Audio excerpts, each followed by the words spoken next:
Bismillahirrahmanirrahim. Assalamualaikum warahmatullahi wabarakatuh.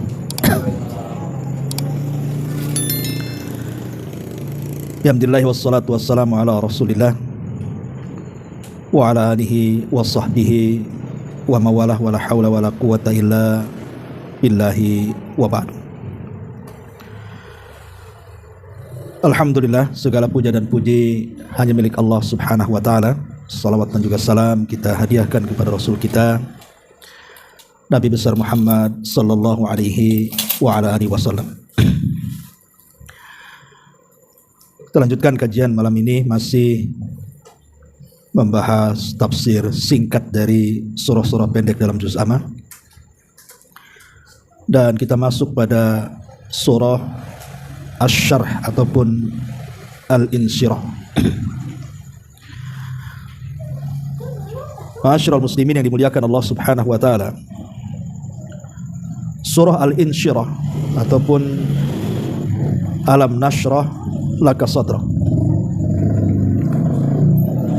Ketika kita memahami surah Al-Insyirah, surah Asy-Syarh ini, kita tidak bisa memahami kecuali kita memahami surat sebelumnya, surah Wad-Duha.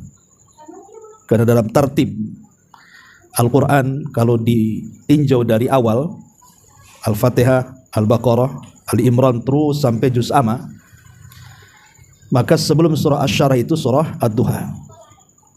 Ad-Duha, Asy-Syarh, kemudian At-Tin, kan gitu. Sama juga ketika kita memahami surah Quraisy, li'ila fi Quraisy, itu tidak bisa kita pahami kecuali memahami surat sebelumnya Al-Fil. Kalau kita paham surah Fil, maka kita akan mudah memahami surah Quraisy, li'ila fi Quraisy. Lah surah Asy-Syarh juga sama. Kalau kita ingin memahami surah Asy-Syarh itu harus dibahas surah Ad-Duha dulu, baru nanti nyambung suratnya.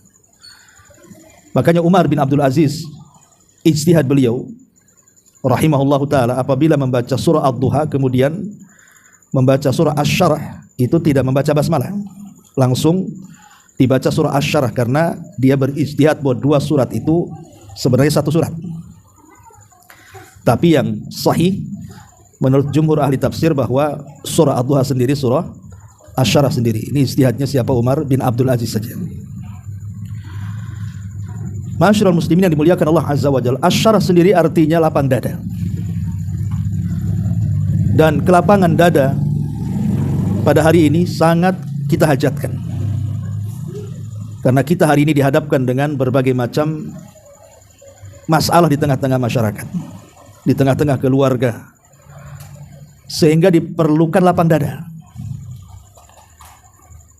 Ma'asyiral muslimin yang dimuliakan Allah azza wa jalla, sebab kita lihat bahwa banyaknya musibah, baik kepada harta kita, kita ditakdirkan menjadi fakir, kemudian juga terhadap kesehatan badan kita, kita ditakdirkan untuk sakit, ataupun banyak permasalahan di tempat pekerjaan, di dalam rumah tangga, di tengah-tengah masyarakat, itu terkadang menyempitkan dada. Dan sempitnya dada ini sangat bahaya, karena akan mengundang banyak penyakit satu sisi. Yang kedua, banyak persoalan tidak mungkin kita selesaikan. Orang kalau sempit dada itu kan susah berpikir, susah sekali berpikir gitu. Makanya lapang dada itu sangat dihajatkan di tengah-tengah zaman yang semakin banyak fitnah di tengah-tengah kita. Ma'asyiral muslimin yang dimuliakan Allah azza wa jalla, kita tahu bahwa dalam surah Ad-Duha Allah subhanahu wa ta'ala mengkhitab Nabi kita Muhammad sallallahu alaihi wasallam dengan tiga perkara. Alam yajidka yatiman fa'awa, pertama. Yang kedua, wa wajadaka dhallan fahada. Yang ketiga, wa wajadaka ailan fa'aghna. Yang pertama, Allah subhanahu wa ta'ala katakan, alam yajidka yatiman fa'awa. Bukankah, kata Allah, kami mendapati kamu dulu yatim, kemudian kami pelihara engkau. Satu. Kemudian yang kedua, wa wajadaka dhallan fahada.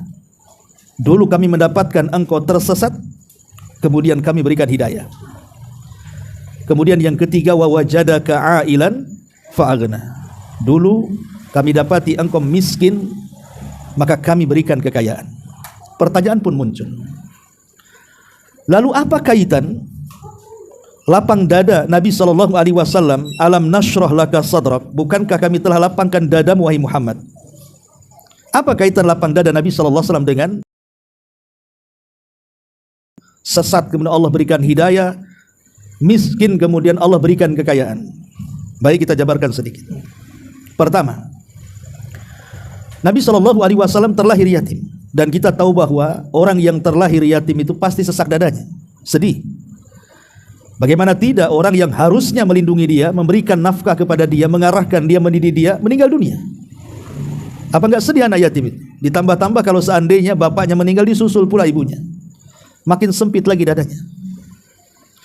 Tetapi Allah Subhanahu wa taala mentakdirkan bahwa keyatiman Rasul akan berbeda dengan anak-anak yatim yang lain. Karena Allah Subhanahu wa taala lapangkan dada Nabi dengan cara apa? Walaupun ayahandanya tidak merawatnya karena sudah meninggal duluan sebelum beliau lahir, dan ibundanya juga menyusul meninggal di usia Nabi SAW 6 tahun, tapi Allah katakan alam yajidka yatiman fa'awa. Allah tetap lapangkan dada Nabi dengan ada orang-orang yang senantiasa menjaga dia, yang menjadi bapak angkatnya. Siapa? Pertama, kakeknya Abdul Muthalib. Walaupun hanya 2 tahun kemudian pamannya Abu Talib bahkan sampai besar. Jadi Rasul tidak merasa dia anak yatim lagi karena ada yang merawat. Ya. Dan Nabi SAW adalah Abul Yatama, ya, bapak dari seluruh anak yatim. Makanya kemudian Allah mengatakan fa'ammal yatima fala tanhar. Maka terhadap anak yatim engkau jangan menghardiknya, karena dulu juga engkau yatim. Ya. Kemudian yang kedua, kaitan kemudian lapang dada Nabi SAW dengan wa wajadaka dhalan fahada. Dulu engkau tersesat, kemudian kami berikan hidayah. Sesat di sini maksudnya Rasul tidak mengetahui syariat bagaimana cara menyembah Allah. Bukan sesat yang kita pahami kafir musyrik, bukan. Maksudnya sesat di sini Rasul tidak tahu bagaimana cara menyembah Allah. Secara fitrah dia tahu adanya Allah, dia mentauhidkan Allah, tapi kan belum ada syariat. Belum ada salat, belum ada puasa, belum ada haji, belum ada Quran, belum ada zikir kan. Jadi Rasul belum paham cara menyembah Allah itu. Masih tersesat, masih bingung. Fahada, kemudian Allah Subhanahu wa taala memberikan hidayah. Lah hidayah inilah yang kemudian melapangkan dada. Siapapun kalau Allah berikan hidayah pasti lapang dadanya. Makanya ketika Allah Subhanahu wa taala mengatakan wa man yurid an yahdiyallahu yashrah sadrahu lil Islam. Wa man yurid an yahdiyallah yashrah sadrahu lil Islam. Siapapun yang Allah kehendaki dapat hidayah, maka dadanya akan dilapangkan untuk mendapatkan Islam. Maka Islam adalah salah satu penyebab lapangnya dada. Orang hanya semata-mata yang tadinya di luar daripada Islam kemudian mengucap la ilaha illallah Muhammadur Rasulullah, maka hakikatnya dadanya sudah lapang itu karena menerima hidayah. Dan sebaliknya, orang yang tetap kufur maka dia sempit dadanya. Orang kufur itu sempit dadanya, dan orang Islam itu lapang dadanya. Artinya lapang dada ini semua orang bisa, bukan hanya Nabi SAW saja. Ya. Tapi Nabi SAW mendapatkan lapang dada ini kan secara, ada yang secara khusus, ada yang secara umum. Secara khusus umpamanya Nabi SAW sejak kecil memang sudah Allah Subhanahu wa taala lapangkan dadanya dengan cara apa? Dibelah dadanya. Dan pembelahan dada Nabi SAW itu yang disepakati berdasarkan ijma ulama 2 kali, yang diperselisihkan 3 kali. Adapun yang disepakati berdasarkan konsensus para ulama, atau dalam bahasa usul disebut ijma, kesepakatan ulama, di 2 tempat. Pertama ketika Rasul masih usianya 2 tahun 2 bulan. Ketika itu Rasul berada di rumah atau diasuh oleh ibundanya Halimah Sa'diyah di Bani Sa'diyah ibn Hawazin. Disitulah ketika usia 2 tahun 2 bulan tiba-tiba didatangi 2 malaikat kemudian membelah dada Nabi. Diambilnya jantungnya kemudian dibersihkan dengan air zam-zam di dalam bejana dari emas. Kemudian dimasukkan hikmah iman dan takwa. Kemudian dimasukkan dan dijahit kembali. Ini yang pertama. Yang kedua yang disepakati adalah ketika peristiwa Isra dan Mi'raj. Ketika Nabi SAW sedang tertidur di Hijr Ismail dalam riwayat, Dan riwayat yang lain di Hatim, tiba-tiba kemudian didatangi malaikat. Kemudian dibelah dadanya. Kemudian diisi dengan hikmah, diisi dengan iman, ketakwaan, dan dikeluarkan penyakit-penyakit hatinya, kemudian dimasukkan kembali. Baru terjadilah peristiwa besar yang disebut dengan Isra dan Mi'raj. Baru Rasul melakukan perjalanan dari Masjidil Haram ke Masjidil Aqsa, dari Masjidil Aqsa ke Sidratil Muntaha, kemudian balik lagi ke Masjidil Aqsa, dan pulang lagi ke Mekah. Ini dua peristiwa ini disepakati. Yang diperselisihkan adalah ketika pembelahan dada Rasul sebelum diangkatnya menjadi Nabi dan Rasul. Jadi di hari Nabi SAW akan diangkat menjadi Nabi dan Rasul, maka Rasul dibelah dada lagi.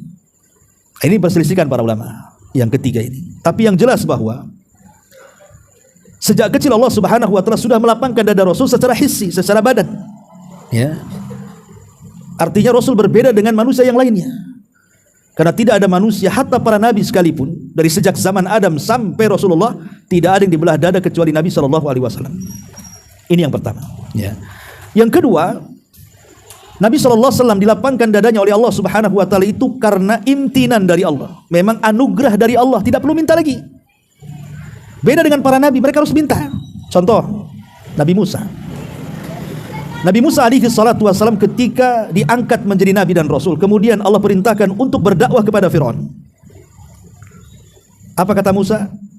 Rabbi srahli sadri wa yassirli amri wahlul 'uqdatam min lisani yafqahu qauli. Antum sering dengar kalimat ini. Ini doanya Nabi Musa. Rabbi srahli sadri, ya Allah lapangkan dadaku, aku mau menghadapi si Fir'aun nih. Rabbi srahli sadri wa yassirli amri, mudahkan urusanku. Ini si Fir'aun ini beda nih.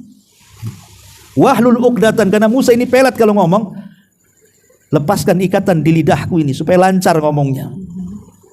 Artinya Nabi Musa alaihi salatu wassalam minta kepada Allah dilapangkan dadanya.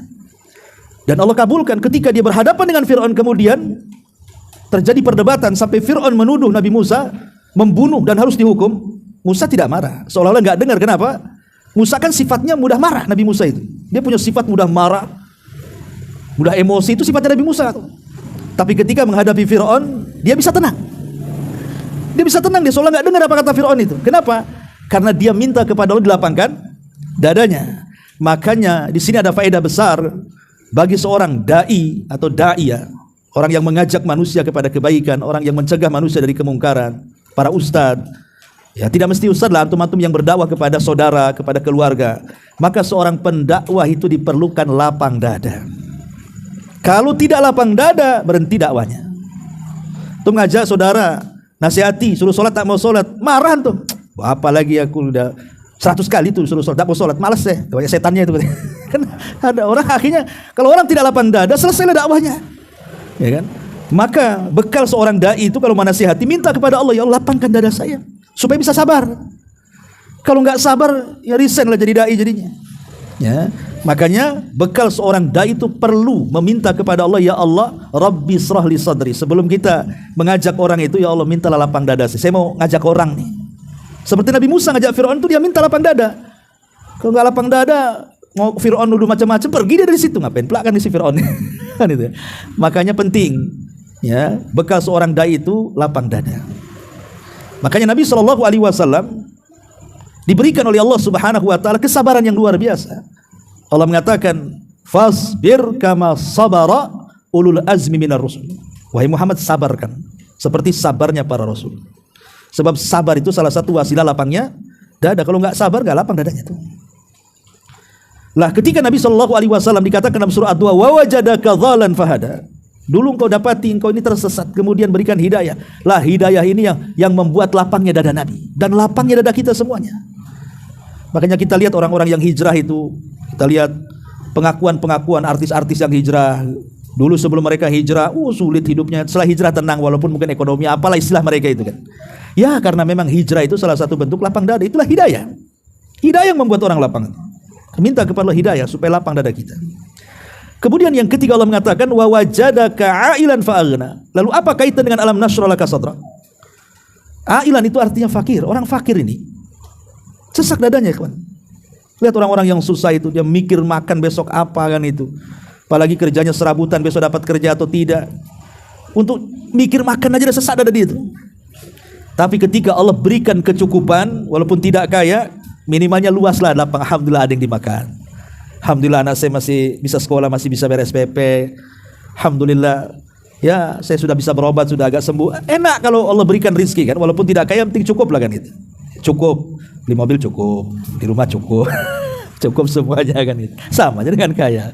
Baik, ya. Jadi itu kaitan kenapa kemudian ada korelasi antara surah Ad-Duha dengan surah Asy-Syarah ini. Baik, itu secara umum. Kita masuk pada asbab nuzulnya. Ya. Setiap surat itu kan pasti ada asbab nuzulnya. Jadi Nabi SAW ketika meninggal putra-putra beliau, Abdullah meninggal, Qasim dulu meninggal di waktu bayi. Kemudian punya anak lagi setelah diangkatnya menjadi nabi, kemudian diberi nama Abdullah atau At-Thayyib, meninggal juga di waktu bayi. Jadi ketika dua anaknya ini meninggal dari Khadijah bintu Khuwailid, maka orang-orang Quraisy itu menganggap sudah biarkan Muhammad itu, nggak usah diladeni katanya, karena nasabnya sudah terputus. Karena nasab itu kan dari anak laki-laki, ya. Dia tidak akan disebut-sebut lagi. Kalau sudah meninggal selesai itu, nggak ada penerusnya lagi, karena semua anak-anaknya perempuan.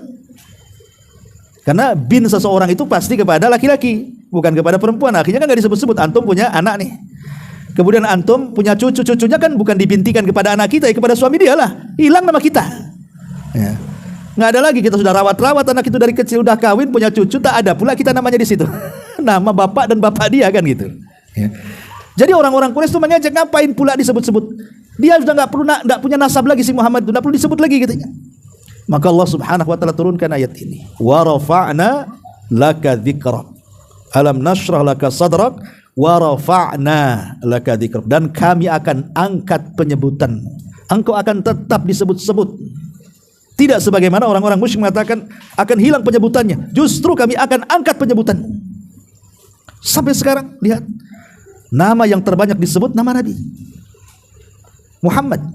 Waktu azan ada nama dia, waktu qomat ada nama dia, dalam salat tasyahud ada nama dia, ketika bersalawat ada nama dia. Terkadang anak-anak orang Islam dikasih nama Muhammad atau Ahmad, ada juga nama dia, ya.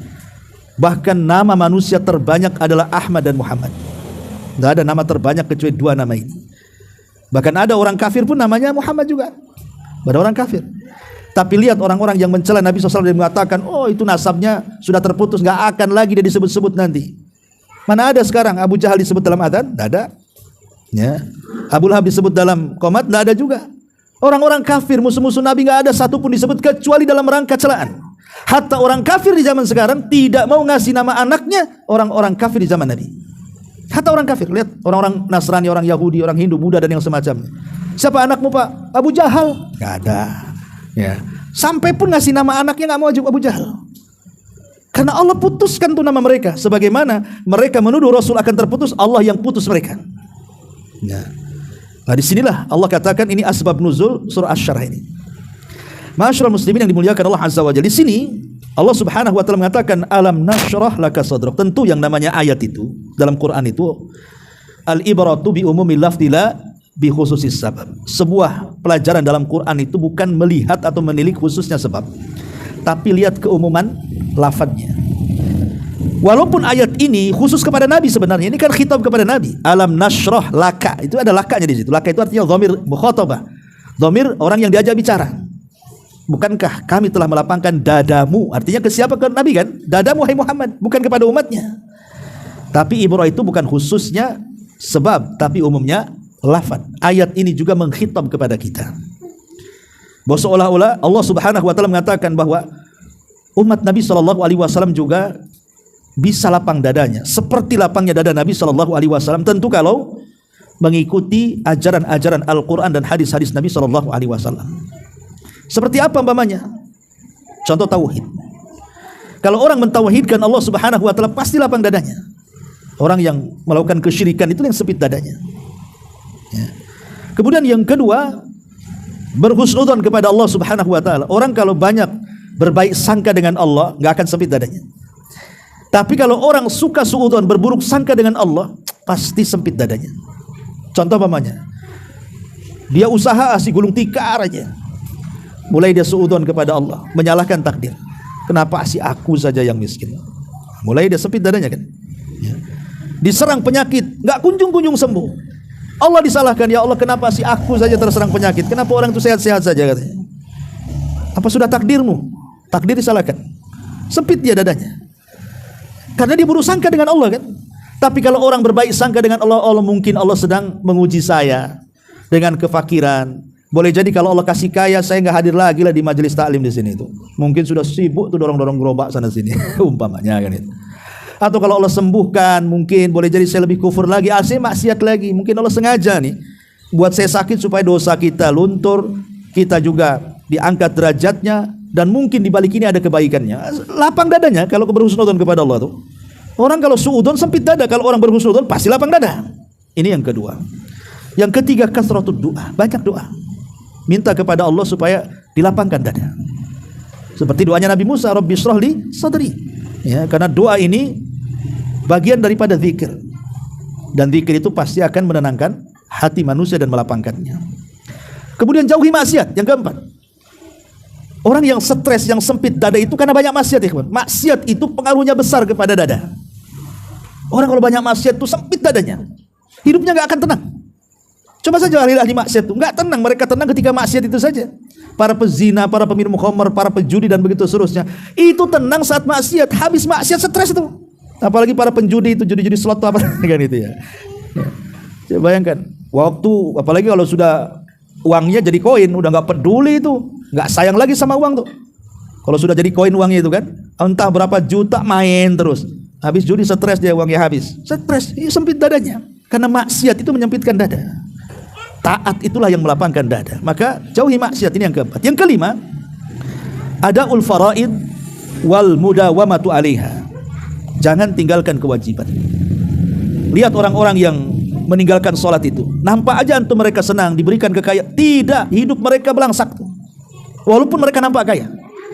Sampai seorang saya bercerita, ada pengusaha di Timur Tengah itu, kaya raya, anak buahnya banyak ya, tapi hidupnya tidak tenang. Istrinya cantik ya, dia pun tampan, kaya raya, perusahaannya ribuan karyawannya, kurang apa lagi coba.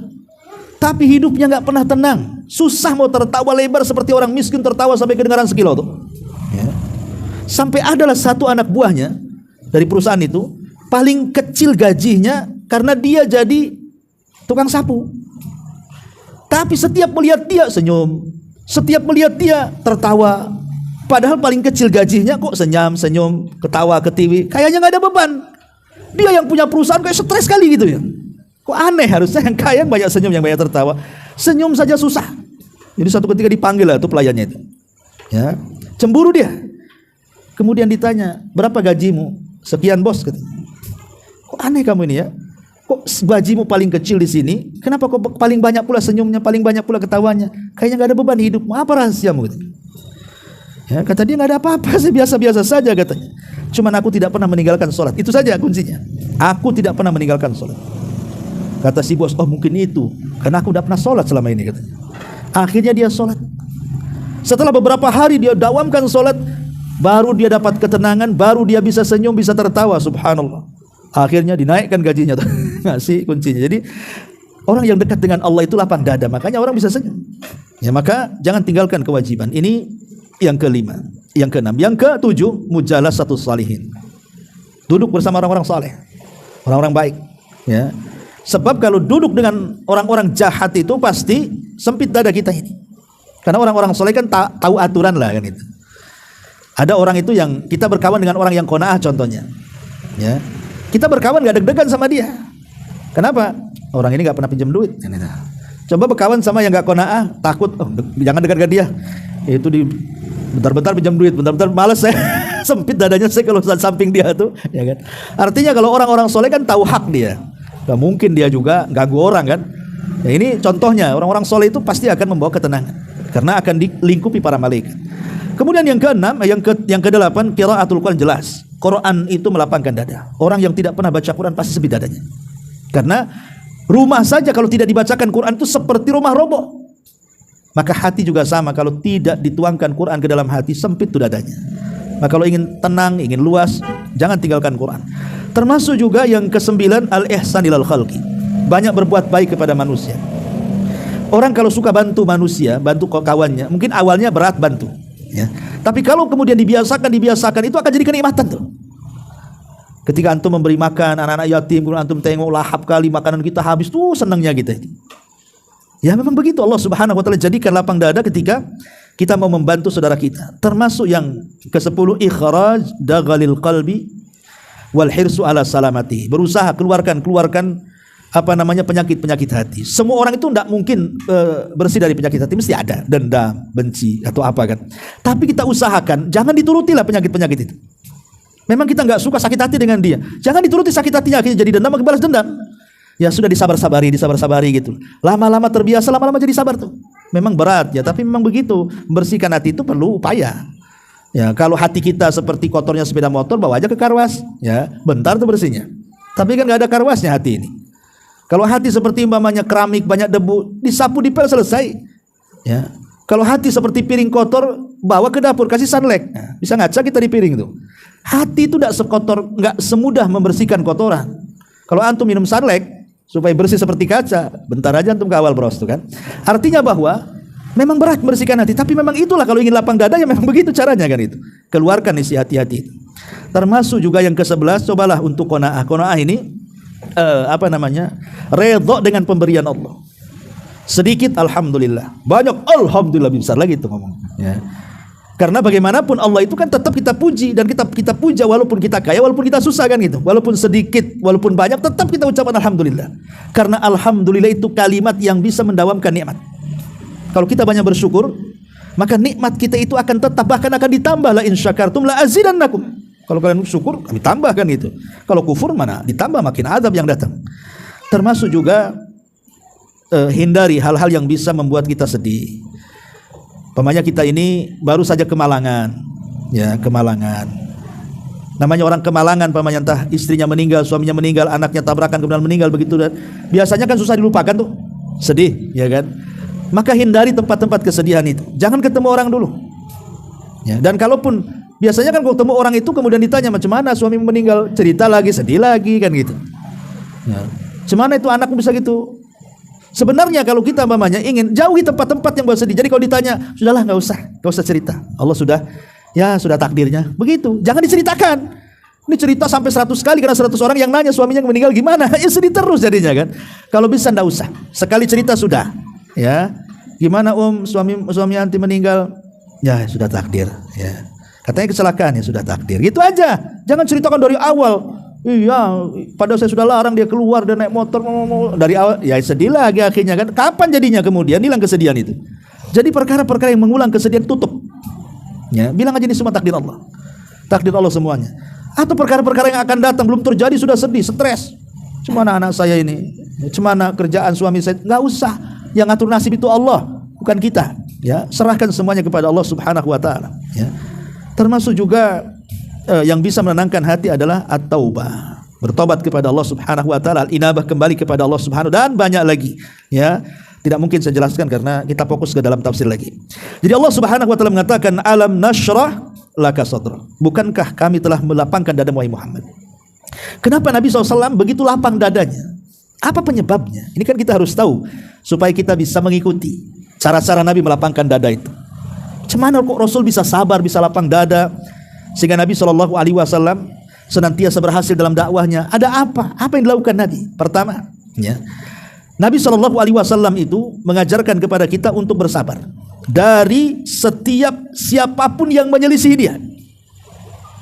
Nabi kan dihadapkan kepada orang-orang kafir Quraisy, Nabi dihadapkan kepada orang-orang Yahudi Madinah, Nabi dihadapkan kepada orang-orang munafik dari dalam. Musuh Nabi banyak, luar dalam. Ya, tapi Nabi SAW berusaha untuk bersabar. Ingat ketika Nabi SAW pergi ke Taif. Setelah Nabi SAW berdakwah di Mekah, pamannya meninggal, Khadijah meninggal. Kemudian Rasulullah SAW makin ditekan karena tidak ada backingan bahasa kitanya kan.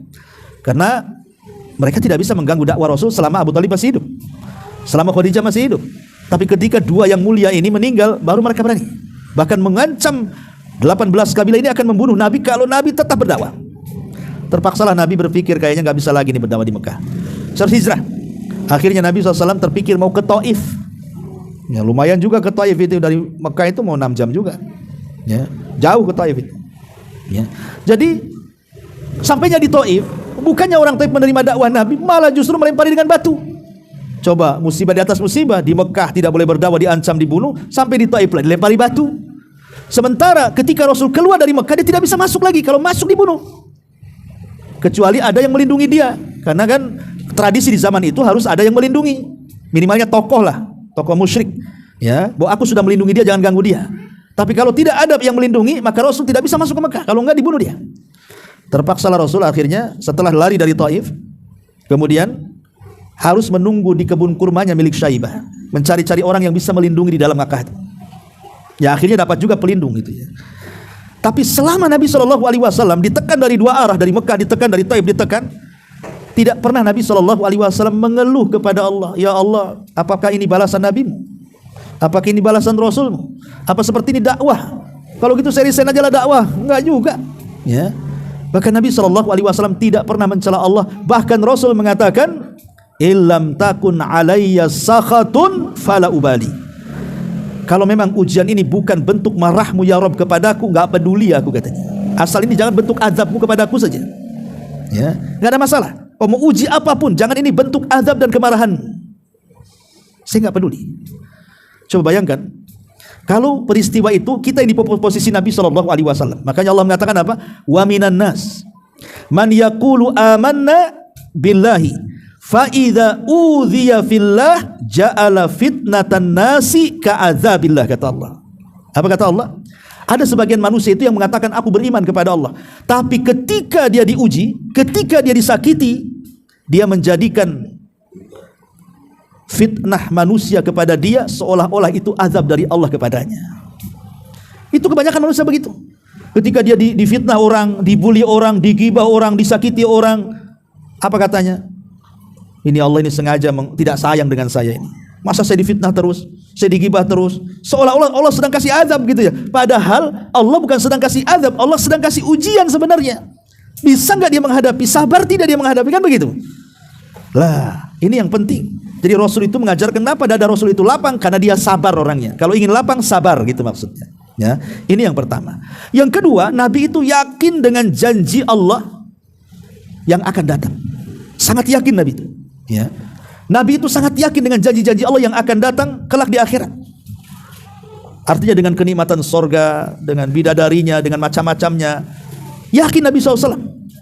Karena sesungguhnya kehidupan yang sesungguhnya itu bukan di dunia. Makanya Umar bin Khattab ketika mengatakan kepada Rasul kan waktu itu ada isu menceraikan istri-istrinya gara-gara istri-istrinya minta tambahan belanja. Coba, istri Nabi aja minta tambahan belanja, apalagi istri antum. Ya, artinya bahwa memang sifat wanita itu kadang-kadang kurang lebih ya. Istri Nabi saja minta tambahan belanja, coba sampai demo. Ya. Istri antum kalau bisa tiap bulan tuh naik gajinya. Ya. Kalau enggak dapat jatah antum. Jadi akhirnya apa? Nabi SAW marah karena dia sudah sebisa dia memberikan nafkah. Itulah sebisa dia kan gitu. Dia bukan mentelantarkan istri, dia udah berusaha. Itulah yang bisa diberikan Nabi. Artinya Rasul mengajarkan qanaah sama istrinya, terimalah itu takdir Allah seperti ini.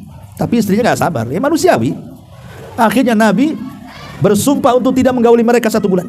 Dan kemudian tidur berpisah dari istri-istrinya. Ada yang mengatakan ada sebuah rumah di samping kandang kuda, dia Rasul tidur di situ. Tidurnya ya namanya bukan rumahnya itu, samping kandang kuda untuk perawat kuda, tukang kuda gitu. Ya, banyak debu, banyak apa di situ kan. Jadi Umar bin Khattab radhiyallahu an datang kepada Rasul karena dia dengar bahwa jangan-jangan anak dia Hafsah dicerai. Marah dia sama Hafsah, ada apa kau dengan suamimu? Gitu loh. Abu Bakar juga marah sama Aisyah kan gitu. Karena membela Nabi.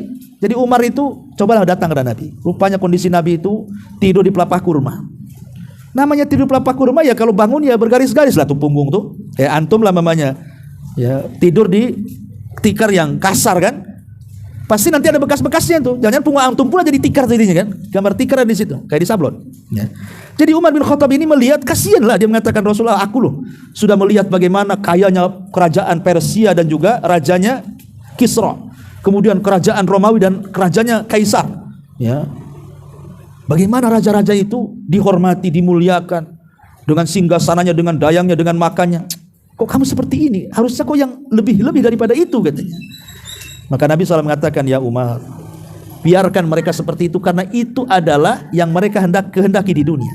Kehidupan kita bukan di dunia, kata Nabi. Kehidupan kita di surga, di akhirat kelak, katanya. Nabi mengingatkan soal janji Allah yang akan datang. Makanya kalau kita ini yakin dengan janji Allah yang akan datang, lapang dada kita selapang dada Nabi.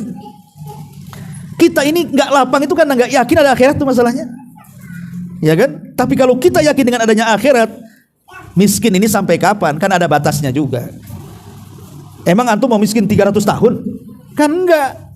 Habis 60 tahun, 70 tahun meninggal, paling tinggi mati nanti juga itu. Miskin itu kan ada batasnya dengan kematian.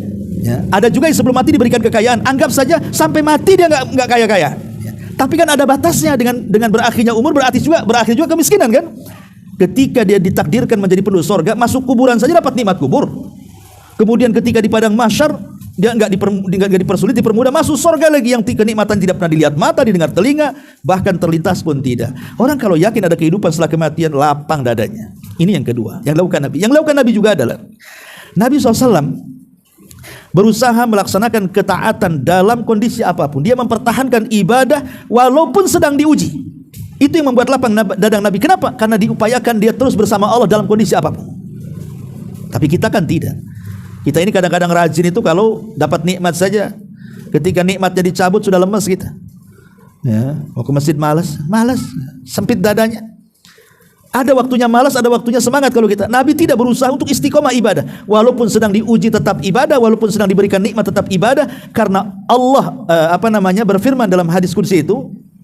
Nabi SAW mengatakan, ta'arraf ilallah firraha ya'rifka fisiddah. Kenali Allah di waktu senang, nanti Allah kenal kau di waktu susah.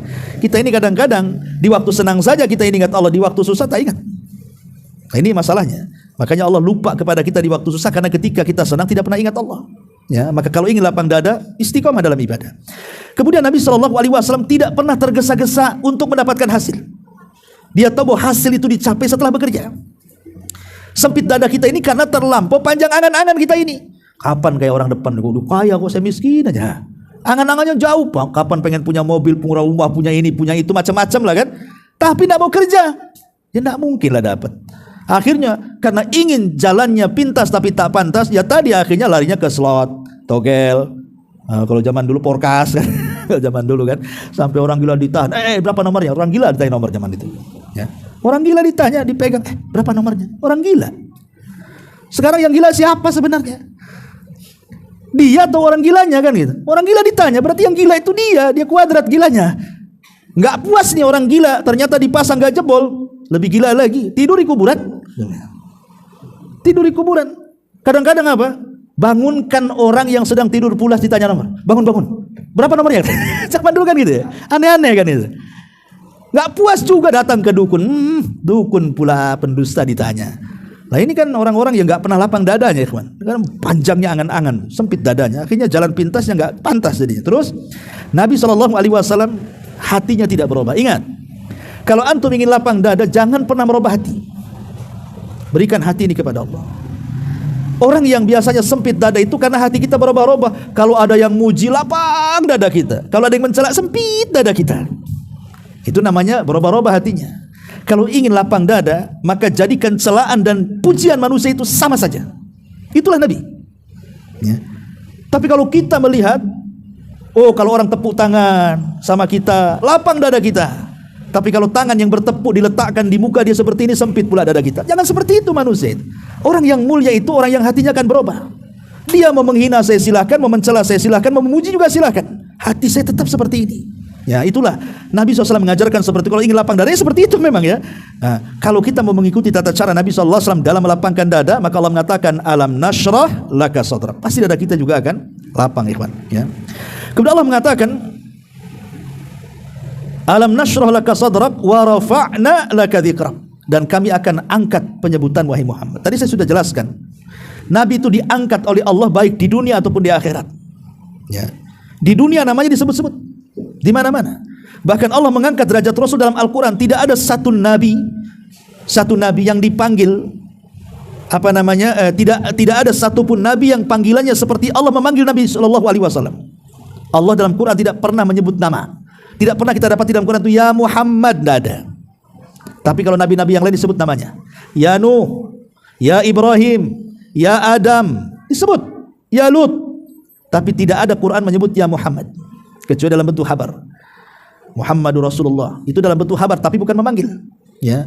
Tapi kalau ya Muhammad nggak akan didapati dalam Quran. Yang ada ya ayuhan nabi, ya ayuhar rasul, ya ayuhal mudathir, ya ayuhal muzammil. Itu panggilan-panggilan mulia dan itu menunjukkan diangkatnya Nabi sallallahu alaihi wasallam. Ya, itu di dunia Allah angkat derajatnya dari para nabi yang lain. Bahkan Allah berikan mukjizat terbanyak dari seluruh mukjizat nabi-nabi yang lain. Bahkan para ulama sampai menyebutkan mukjizat Rasul itu 1000 lebih mukjizat Nabi itu. Dan mukjizatnya yang paling besar Al-Quran tidak pernah padam sampai kiamat. Tapi mukjizat yang lainnya terhapus dengan adanya Quran. Dan itu bentuk diangkatnya Nabi. Itu di dunia dan banyak lagi di akhirat. Jelaslah dia akan memberikan syafaatul uzma. Dia yang yang membuka pintu sorga. Dia akan diangkat sampai ke di depan arsy Allah untuk meminta syafaat kepada manusia. Banyak ya keutamaan. Bahkan dia orang yang pertama melintas Shiratal Mustaqim. Dia orang pertama muncul dari kuburan dan begitu seterusnya. Ya, itu bagaimana Allah Subhanahu wa taala mengangkat derajat Nabi SAW. Wa rafa'na laka dzikrak. Kemudian Allah mengatakan alam nashrah laka sadrak wa wada'na anka wizrak. Wa wada'na dulu ya. Wa wada'na anka wizrak alladzi anqadha dhahrak. Kita lewat dua ayat ya. Wa wada'na anka wizrak alladzi anqadha dhahrak. Dan kami telah meringankan beban tugas kenabianmu yang memberatkan punggung. Allah mudahkan semuanya coba. Padahal Nabi itu kan pemula yang memulai dakwah, yang membawa risalah baru. Di awal dakwah Rasul disebut gila, disebut tukang sihir, disebut pemecah belah, disebut tukang tenun, macam-macam, diintimidasi dan berat tugas Nabi itu. Ya. Tetapi Allah Subhanahu wa taala angkat semua beban-beban itu. Nabi bisa melaluinya. Sampai akhirnya hijrah ke Madinah, Islam tersebar semuanya, bahkan terjadi Fatu Mekah, Mekah pula dikuasai Nabi. Allah angkat beban-beban itu. Ada yang mengatakan wizrak itu artinya dosa. Mungkinkah Nabi SAW melakukan dosa? Tidak. Rasul tidak pernah melakukan dosa besar. Tapi kalau dosa kecil ada sebagian mengatakan mungkin. Ada yang juga mengatakan tidak mungkin. Tapi ada yang mengatakan juga mungkin. Tapi yang dimaksud di sini, maksudnya Allah maafkan segala kesalahan-kesalahan Nabi itu bukan menyangkut dosa besar, tidak. Karena namanya Nabi itu manusia, pasti terjerumus kepada salah juga kan begitu. Tapi kesalahan Nabi itu Allah angkat, Allah ampuni yang telah, yang sedang dan yang akan datang, sehingga betul-betul manusia bersih dari dosa. Seperti contohnya, ketika dia sedang berdakwah di tengah-tengah pembesar Quraisy, datang orang buta, Abdullah ibn Umi Maktum. Karena dia orang buta, Nabi gak peduli, tetap aja dia berdakwah kan gitu. Bahasa kitanya, buat apa kamu datang kemari? Nanti aja lah kan gitu. Ini saya sedang menghadapi para pembesar, kalau dia masuk Islam, cuma masuk Islam. Tapi Allah katakan, abasa wa tawalla. Turun ayat, abasa wa tawalla an ja'ahul a'ma. Nanti akan sampai juga kepada ayatnya, surah Abasa. Menegur Nabi, gak boleh, ini yang jelas-jelas masuk Islam kok tidak hiraukan. Mereka yang belum jelas masuk Islam kok hadapi, katanya. Jangan begitu. Nah, ditegur sama Nabi, sama Allah karena kesalahan kan. Tapi kesalahan-kesalahan yang seperti ini diangkat sama Allah Subhanahu wa taala, diampuni sehingga Nabi terhapuskan semua dosa-dosanya. Ya, ini artinya wa wada'na anka wizrak alladzi anqadha dhahrak wa rafa'na laka dzikrak, tadi sudah dijelaskan. Kemudian dan ingat di sini Allah mendahului kalimat wa wada'na, kemudian rafa'a, wada'a dengan rafa'a. Awalnya kan wa wada'na artinya wada'ah, kemudian setelahnya wa rafa'na rafa'a. Apa arti wada'ah, apa arti rafa'a? Wada'ah itu artinya meletakkan. Kalau rafa' artinya meninggikan. Jadi meletakkan, meninggikan. Ya. Di sini ada faedah dua kalimat ini, itu keajaiban lafaz Quran tuh. Ya. Ketika Allah mengatakan terhadap dosa wa wada'na, kami letakkan, artinya letakkan ke bawah. Ya. Kemudian setelah itu Allah katakan wa rafa'na laka dzikrak. Kemudian kami angkat. Di sini ada faedah bahwa setiap dosa pasti akan merendahkan pelakunya. Setiap zikir kepada Allah dan ketaatan dia kepada Allah pasti akan mengangkat pelakunya. Maka siapapun yang melakukan dosa tidak mungkin diangkat, tapi siapapun yang meninggalkan dosa itulah yang diangkat. Itu makna daripada wadha'a dan rafa'a. Taib. Kemudian Allah Subhanahu wa taala mengatakan wa wadha'na anka wizrak fa inna ma'al usri yusra, inna ma'al usri yusra. Maka sesungguhnya beserta kesulitan ada kemudahan, dan beserta kesulitan. Ketika Allah Subhanahu wa taala menyebut kalimat kesulitan menggunakan alif lam, fa innamal usri, ada alif lamnya. Kemudian al usri yang kedua menggunakan alif lam juga. Tapi ketika menyebut kalimat kemudahan yusron, dihilangkan alif lamnya, dimunculkan tanwinnya. Begitu juga kalimat yang kedua yusron, dihilangkan alif lamnya, dimunculkan tanwinnya. Apa artinya? Dalam ilmu bahasa, alif lam itu menunjukkan ma'rifat, dan tanwin itu menunjukkan nakirah, dan nakirah itu memiliki makna umum, sementara ma'rifat itu memiliki makna khusus. Seolah-olah Allah ingin katakan al-usri yang pertama itulah usri yang kedua. Tapi yusron yang pertama bukan yusron yang kedua. Artinya apa? Kesulitan itu bisa saja cuma satu, tapi kemudahan bisa datang 2, 3, 4, 5, 6 dan begitu seterusnya. Artinya setiap Allah berikan kesulitan satu kepada kita, pasti akan datang banyak kemudahan. Bukan satu kemudahan, tapi banyak kemudahan. Antum harus yakin. Coba dalam hidup antum, lebih banyak menangis atau tertawa? Kan begitu. Lebih banyak susah atau senang? Lebih banyak sakit atau sehat? Dan begitu seterusnya. Ya. Karena kemudahan ini adalah lebih banyak lagi. Makanya yakin, jangan sedih kalau kita ditimpa kesulitan, pasti akan datang kemudahan itu. Betapa banyak dalam hidup kita ini telah berlalu kesulitan. Bahkan ada kesulitan yang saya yakin saya, antum atau siapapun pernah mengalaminya, seolah-olah dunia kiamat tidak akan keluar dari kesulitan itu. Tapi sekarang antum bisa tertawa, bisa tersenyum, bahkan kesulitan yang kayaknya kayak kiamat itu sudah lupa pula antum tuh. Ya. Nah, ini kan namanya inna ma'al usri yusra. Kemudian Allah Subhanahu wa taala tutup, fa idza faraghta fansab wa ila rabbika farghab. Apabila engkau telah selesai dengan satu kebaikan, maka teruslah bekerja keras untuk kebaikan yang lainnya, dan hanya kepada Allah lah kalian berharap. Artinya fa idza faraghta fansab, banyak penafsiran, saya bacakan secara singkat. Artinya apabila engkau sudah selesai melaksanakan tugas, jangan berhenti, tapi bertugas lagi. Ada yang mengatakan kalau engkau selesai sholat wajib, jangan berhenti, cepat sholat sunnah. Ini satu penafsiran. Yang kedua, apabila engkau selesai sholat, cepat berdoa, jangan diam saja. Ya. Ada juga yang ketiga, apabila engkau selesai urusan dunia, cepat beralih kepada urusan akhirat. Ya. Apabila engkau selesai urusan akhirat, cepat beralih ke urusan dunia. Jangan sampai nganggur hidup kita. Makanya para sahabat tidak suka orang itu malas-malas baik dalam urusan dunia ataupun akhirat. Apa kata Umar radhiyallahu anhu? Dia mengatakan, aku sangat benci kepada orang yang malas dalam urusan dunia apalagi akhirat. Bahkan Ibnu Mas'ud mengatakan, aku sangat membenci kalau melihat orang itu banyak menganggurnya, tidak mau bekerja dalam urusan dunia ataupun dalam urusan akhirat. Jadi malas itu dibenci oleh para sahabat, walaupun urusan dunia. Ya. Kalau bisa itu kita bekerja, jangan sampai malas gitu ya. Karena bagaimanapun kemalasan itu akan mengakibatkan dari malas urusan dunia jadi malas urusan akhirat juga. Jadi kalau pemalas ini pemalas itu kan lihatnya pun kadang-kadang kita sebel kan itu. Pemalas gimana pemalas orang ini? Si minta-minta kerjalah kan gitu. Kan banyak orang-orang yang di lampu merah yang nggak mau kerja, yang kadang-kadang pengen minta uang, bawa kresek kemana-mana kan. Dan mereka bisa kerja kan. Kadang-kadang kita sebel aja kan. Badan lebih sterek dia daripada kita kadang-kadang ya. Lebih kuat dia, tapi kerjanya hanya minta-minta. Naudzubillah. Ya hanya modal chat aja. Modal chat aja. Sekarang silver tak tahu besok mungkin merah, jadi pelangi mungkin besok. Kalau laku silvernya mungkin jadi merah. Nauzubillah. Intinya ikhwatu fillah, inilah diantara penafsiran, bukan singkat lagi, udah panjang lebar. Udah lebih dari jam 9, mudah-mudahan manfaatnya. Ini mungkin terlama saya ngaji di sini. Ada tanya jawab. Subhanakallahumma bihamdika, asyhadu an la ilaha illa anta, astaghfiruka wa atubu ilaik. Allahu taala alam. Assalamualaikum warahmatullahi wabarakatuh.